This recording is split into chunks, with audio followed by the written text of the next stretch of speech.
My name is Oля Yesina and I work for Tradies for New Zealand Limited.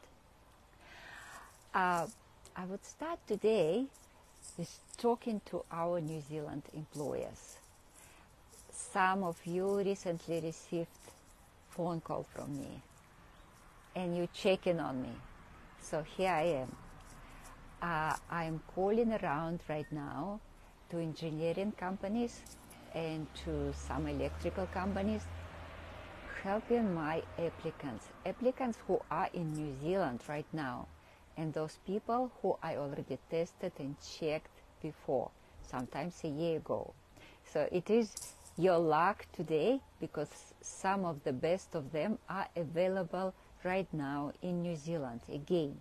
So it's not someone who unknown people, it's people who already successfully worked in New Zealand, and you can test them. They can come for one day and work for you, and you can see what their skills are.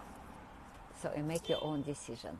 There is no fee from my company, there is no recruitment fee for this particular people, because my fee covered with their immigration cost.